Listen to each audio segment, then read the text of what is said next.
అదే RTV app వార్తల్ని క్షణాల్లో చదివే అవకాశం ఉంటుంది. ఒక న్యూస్ పేపర్, ఒక టెలివిజన్ ఛానల్ మీ చేతుల్లో ఎప్పుడు ఉంటాయి. ఇక్కడ నుంచి ధర్నా అయినాక చక్కగా పోలీస్ స్టేషన్ సిఐకి పోయి ముఖ్యమంత్రి మీద చీటింగ్ కేసు పెట్టమని మనం అప్లికేషన్ చేయబోతా ఉన్నాం. అందరం కూడా రైతులను రుణమాఫీ చేయలేవు, అవ్వతాతలకు 4,000 పెన్షన్ ఇవ్వలేవు, కోడళ్ళకు 2,500 పెన్షన్ ఇవ్వలేవు, తులం బంగారం ఇవ్వలేవు. కాబట్టి మనందరూ కూడా చక్కగా ర్యాలీగా పోయి పోలీస్ స్టేషన్లో సిఐ గారు కంప్లైంట్ ఇద్దాం, ముఖ్యమంత్రి మీద కేసు పెట్టాలని చెప్తాం. అదే కాకుండా ఇక కొడంగల్ నేను ముఖ్యమంత్రి అయితే పాపం ఇక్కడ ఉన్నాను అంత ప్రజలందరూ కూడా మీకు అందరూ తెలుసు. 5 ఏళ్ళు నేను ఎట్లా పనిచేసినా, ఏ గ్రామాలకు వచ్చినా ప్రతిరోజు మీకు అందుబాటులో ఉన్నా, పొద్దున వస్తే రాత్రి వరకు మీకు అందరికి అందుబాటులో ఉన్నా. మరి ఇప్పుడు ప్రజలకు ఇప్పుడున్న కాంగ్రెస్ నాయకులకే గతి లేదు, ముఖ్యమంత్రి కలవాడు, ఆ ఇన్ఛార్జ్ ఉన్న తిరుపతి తిట్టి తోలిస్తే ఎవరు పోతామో తిట్టడం. కాంగ్రెస్ నాయకులకే గతి లేదు, ప్రజలకు ఏం గతి ఉంటుందని చెప్పి కొడంగల్ ప్రజలకు ఏం గతి ఉందని తెలియజేసుకుంటున్నాను. కాబట్టి మనం చాలా మంచి పనులు చేసినాం, అభివృద్ధి చేసినాం. ఇంత పెద్ద ఎత్తున అభివృద్ధి చేస్తారని చెప్పి ముఖ్యమంత్రిని గెలిపిస్తే మనకి ఏం చేస్తా ఉన్నాడు, ఫార్మా కంపెనీలు తీసుకొస్తా ఉన్నాడు. మంచి మంచి కంపెనీలన్నీ మహేశ్వరం పెడతాడంట, మనకేమో పొల్యూషన్ వచ్చే కంపెనీలు, సిమెంట్ కంపెనీలు. తాండూలో చూసినారు సిమెంట్ కంపెనీ అంటే పెద్ద ఎత్తున పొల్యూషన్ వస్తుంది. 4 కంపెనీస్ తాండూలో ఉన్నాయి. భారతదేశంలోనే ఢిల్లీ తర్వాత పొల్యూషన్ ఉన్నది ఎక్కడంటే తాండూలోనే. మరి ఇప్పుడు కొడంగల్ కూడా మాది ఆ విధంగా మారబోతా ఉంది. ఇక్కడ ఒక 15 ఎకరాల్లో ఒక కంపెనీ ఉంటేనే మండలం మొత్తం పొల్యూషన్ అని జడ్చలో ఇక్కడ ఇప్పుడు నవీన్ రెడ్డి గారు చెప్తారు. కొత్తూరులో ఒకటే కంపెనీకి మండలం మొత్తం పొల్యూషన్ వచ్చింది. మళ్ళీ 3,000 ఎకరాలలో ఫార్మా కంపెనీ పెడితే కొడంగల్ మొత్తం కూడా నీళ్లు తాగడానికి రావు, మంచి నీళ్లు దొరికాయి, పశువులకు గడ్డి దొరకదు, పంటలు పండాయి, పెద్ద ఎత్తున నష్టపోతారు. మీరు అందరూ కూడా గమనించాలి, రైతులందరూ సోదరులందరూ కూడా.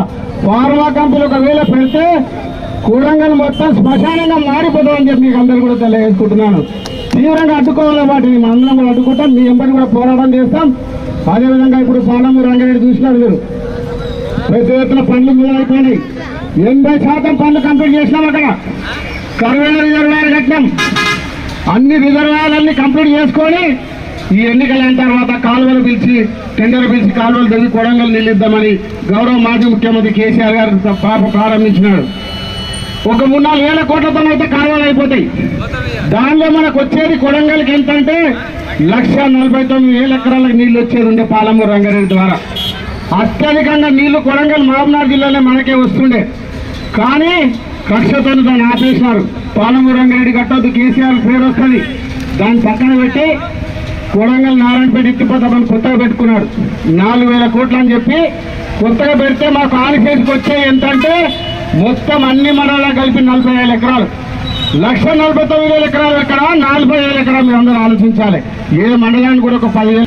ఎన్నికల తర్వాత కానీ ఇక్కడ నుంచి ఎమ్మెల్యేగా ఎన్నికై ముఖ్యమంత్రి అయిన రేవంత్ రెడ్డి గారు రైతులు కానీ 6 గ్యారెంటీలు కానీ అనేక హామీలు ఇచ్చి రైతు రుణమాఫీ చేస్తామని చెప్పి ఎన్నో హామీలు. రుణమాఫీ ఆగస్టు 15వ తారీఖు నాడు 2 లక్షల రుణమాఫీ చేసిన వాళ్ళందరూ కూడా, 2 లక్షలు తీసుకున్న వాళ్ళందరూ రైతులు కూడా మొత్తం రుణమాఫీ చేస్తానని మాట ఇచ్చి మాట తప్పినందుకు నిరసనగా ఈరోజు కొడంగల్ అంబేద్కర్ చౌరస్తాలో ధర్నా కార్యక్రమం చేస్తా ఉన్నాం.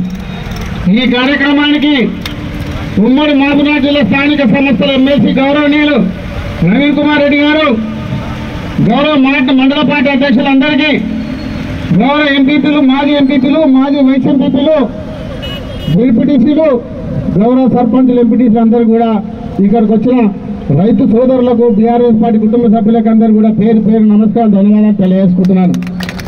మీరు చూసిన రేవంత్ రెడ్డి గారు ఎన్నికలకు ముందు ఏం చెప్పిండు,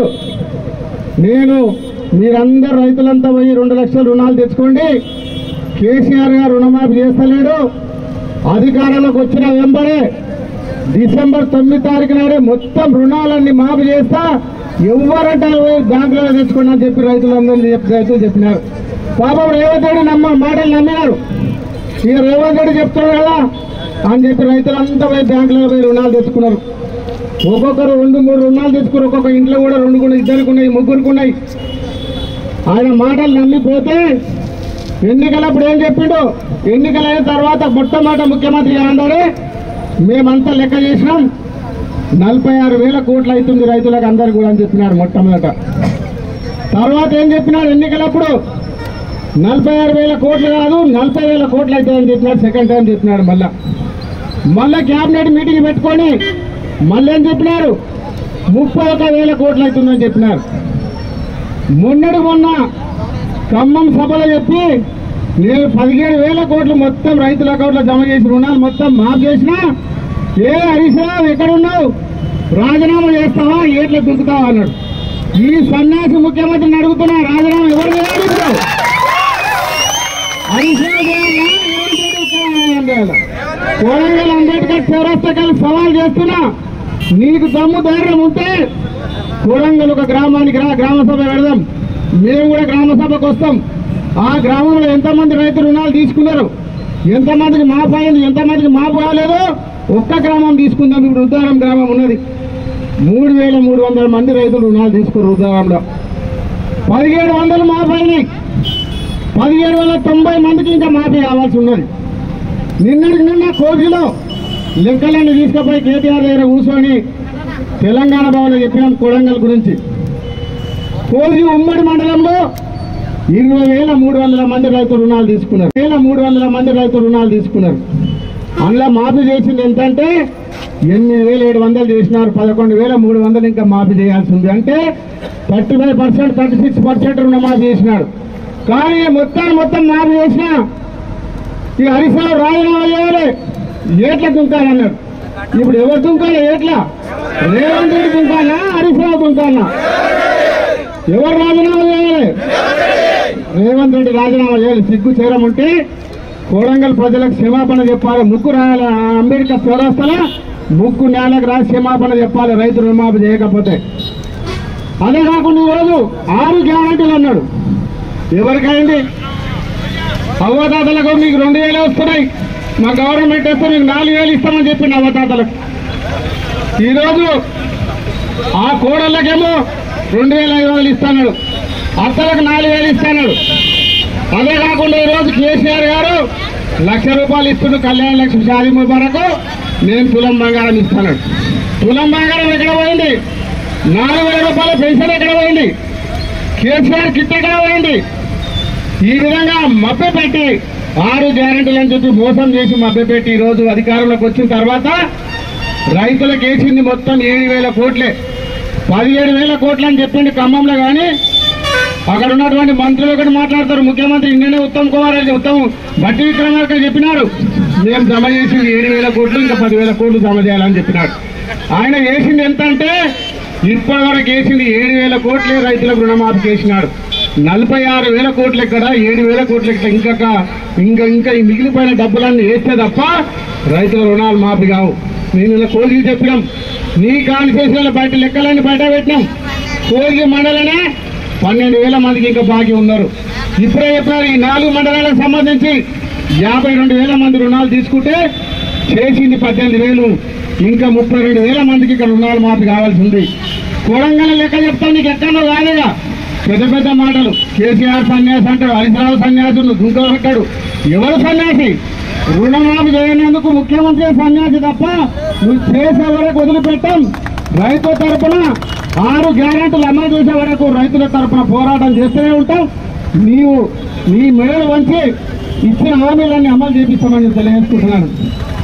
మరి ఇన్ని హామీలు ఇచ్చినప్పుడు ఏదన్నా సంస్థలు కానీ వ్యక్తులు కానీ ఎవరైనా మోసం చేసి ఏం చేస్తాం? మనం మోసం చేసి ఏం చేస్తాం? చీటింగ్ కేసు పెడతాం.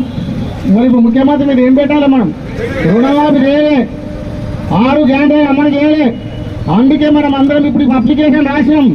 ఇక్కడ నుంచి ధర్నా అయినాక చక్కగా పోలీస్ స్టేషన్ సిఐకి పోయి ముఖ్యమంత్రి మీద చీటింగ్ కేసు పెట్టమని మనం అప్లికేషన్ ఇవ్వబోతా ఉన్నాం. అక్కడ అందరం కూడా రైతులను రుణమాఫీ చేయలేవు అవ్వదాటుకుంటున్నాను. తీవ్రంగా అడ్డుకోవాలి. వాటిని అందరం కూడా అడ్డుకుంటాం. మీ ఎంబడి కూడా పోరాటం చేస్తాం. అదేవిధంగా ఇప్పుడు పాలమూరు రంగారెడ్డి చూసినారు మీరు, పెద్ద ఎత్తున పనులు మొదలైపోయినాయి. 80% పనులు కంప్లీట్ చేసినాం. అక్కడ కరువైన రిజర్వాయర్ కట్టినాం. అన్ని రిజర్వాయర్లన్నీ కంప్లీట్ చేసుకొని ఈ ఎన్నికలైన తర్వాత కాలువలు పిలిచి టెండర్ పిలిచి కాలువలు తవ్వి కొడంగల్ నిలిద్దామని గౌరవ మాజీ ముఖ్యమంత్రి కేసీఆర్ గారు ప్రారంభించినాడు. ఒక 3-4 వేల కోట్లతో అయితే కాలువలు అయిపోతాయి. దానిలో మనకు వచ్చేది కొడంగల్కి ఎంత అంటే 1,49,000 ఎకరాలకు నీళ్లు వచ్చేది ఉండే పాలమూరు రంగారెడ్డి ద్వారా. అత్యధికంగా నీళ్లు కొడంగల్ మహబూబ్నగర్ జిల్లాలో మనకే వస్తుండే. కానీ కక్షతో దాన్ని ఆపేసినారు. పాలమూరు రంగారెడ్డి కట్టొద్దు, కేసీఆర్ పేరు వస్తుంది, దాన్ని పక్కన పెట్టి కొడంగల్ నారాయణపేట ఎత్తిపోతామని కొత్తగా పెట్టుకున్నాడు. 4,000 కోట్లు అని చెప్పి కొత్తగా పెడితే మాకు ఆన్ఫేస్కి వచ్చే ఎంతంటే మొత్తం అన్ని మండలాలు కలిపి 40,000 ఎకరాలు. 1,49,000 ఎకరాలు ఎక్కడ, 40,000 ఎకరాలు మీరు అందరూ ఆలోచించాలి. ఏ మండలానికి కూడా ఒక 10,000 ఎకరాలకు ఎక్కువ నీళ్లు రావు. ఎందుకంటే ఇదంతా కమిషన్ల కోసం. కొడంగల్ నారాయణపేట ఎత్తిపోతల పథకం కానీ కమిషన్లకే. ఫార్మా కంపెనీలు కూడా కమిషన్ల కోసం మన దగ్గర తెచ్చి పెడతా ఉన్నారు. మహేశ్వరంలో కానీ ముచ్చింతలో కానీ ఇబ్రాహీంపట్నంలో 12,000 ఎకరాలు అక్కడ ఫార్మా కంపెనీకి అప్లై చేసింది గత ప్రభుత్వం. వాటిని అన్నిటికీ కూడా కంపెనీలు పెట్టి మొన్న అమెరికా పోయి వాళ్ళ సోదరుల పేరు మీద కంపెనీలకు అక్కడ పెట్టాలనే ఉద్దేశంతోనే ఆ 12,000 ఎకరాలు అక్కడ వాడుకొని మన కొడంగల్ ప్రజలు అమాయకులు కాబట్టి ఆ ప్లేస్ లో 3,000 ఎకరాలు ఇక్కడ తీసుకొని ఫార్మా కంపెనీలు పెడతామని మీకు అందరూ కూడా తెలియజేసుకుంటున్నాను. కాబట్టి మీ అందరూ గమనించాలి, ఫార్మా కంపెనీలు మనం అడ్డుకోవాలి. ఫార్మా కంపెనీలు వచ్చే వరకు కూడా పోరాటం చేద్దాం. రైతులకు కూడా 2 లక్షల రూపాయల రైతు ప్రతి ఒక్క రైతుకు, ఇక్కడ ఉన్న కొడంగల్లో ఉన్నటువంటి ప్రతి రైతుకు కూడా రుణమాఫీ అయ్యే వరకు పోరాటం చేద్దాం. గ్రామాలలో గ్రామ సభలు పెడదాం, మండలాల గ్రామ సభలు పెడదాం. పెద్ద ఎత్తున పోరాటం చేసి రైతులకు అందుబాటులో ఇవ్వడం ఉండి ప్రభుత్వం మెడలు వంచి, ఈ రేవంత్ రెడ్డి ముఖ్యమంత్రి మెడలు వంచి రైతులకు రుణమాఫీ చేసే వరకు ఎంబడి పోరాటం చేస్తామని చెప్పి తెలియజేసుకుంటూ ఈ అవకాశం ఇచ్చిన పెద్దలందరూ కూడా ధన్యవాదాలు సెలవు తీసుకుంటున్నాను. జై తెలంగాణ, జై కేసీఆర్. హైదరాబాద్ సుచిత్ర సర్కిల్ కి ఒక విశేషం. మీ లలిత జ్యువెలరీ సుచిత్ర సర్కిల్ కి వచ్చేసింది. ఆగస్టు 18న బ్రహ్మాండమైన ప్రారంభోత్సవం. Lalitha jewellery, A block, green park avenue, Suchitra road. మీ లలిత జ్యువెలరీలో ధరలు చెక్ చేయండి. డబ్బులు చాలా చాలా ఆదా చేస్తారు. డబ్బులు ఎవరికి ఊరికే రావు.